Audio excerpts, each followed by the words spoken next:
My name's Eddie Shahane. I'm a detective with the Beaumont Police Department. Shahane has been policing the small-town streets for 17 years. In Beaumont, a normal night can spin off into a whole nother direction. It can turn bad in the blink of an eye. Beaumont there, still running. Got you. Hold on.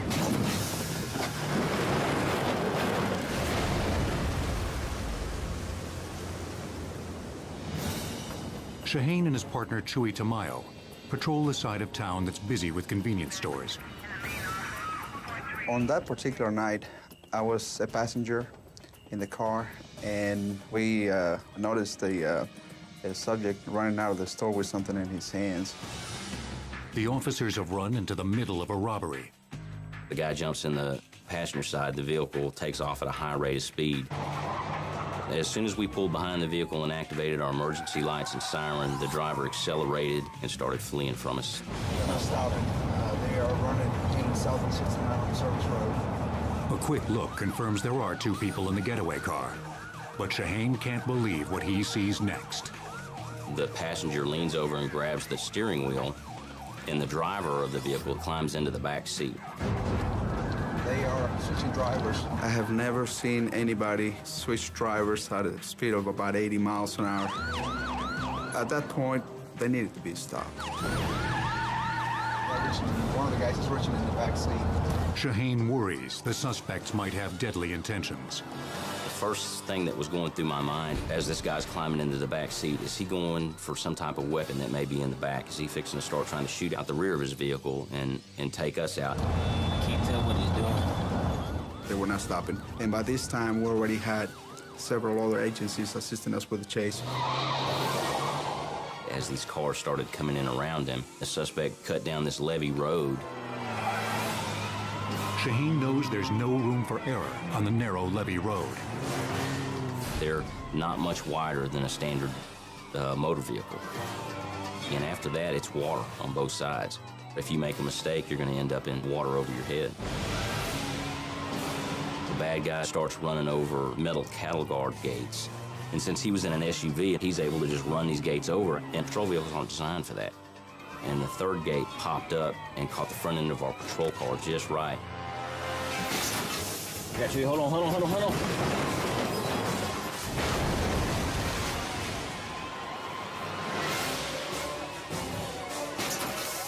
I have no steering control.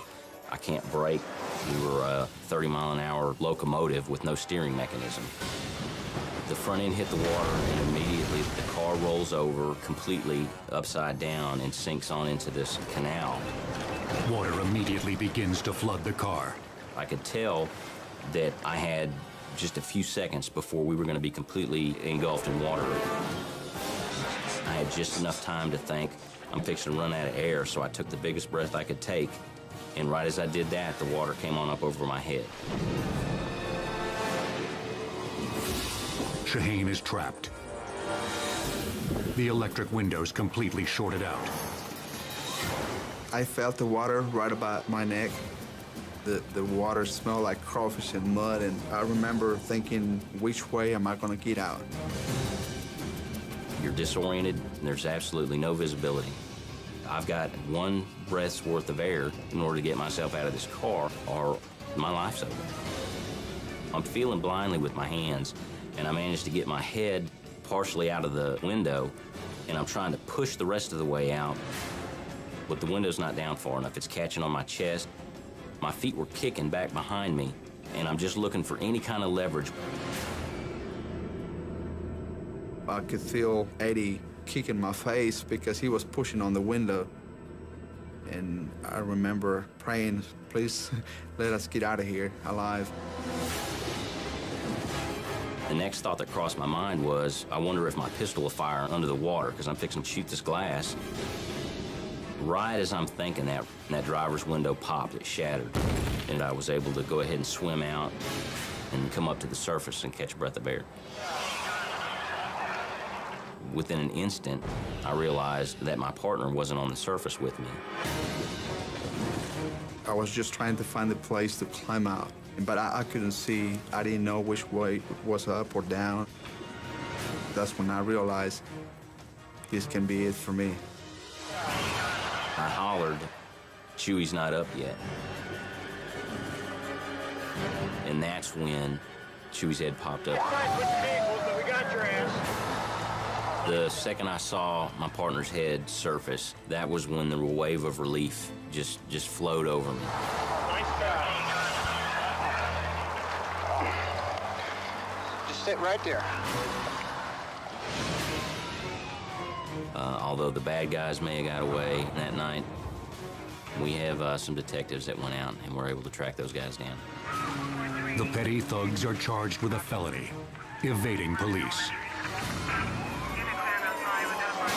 No amount of training that you get is going to prepare you for every scenario that may pop up. I remember thinking, I'm not gonna die like this. I have to get out of here. There's a lot of emotions that go through your mind when something like that happens. And I definitely didn't want it to end with me not being able to go home and give my kids a hug that night.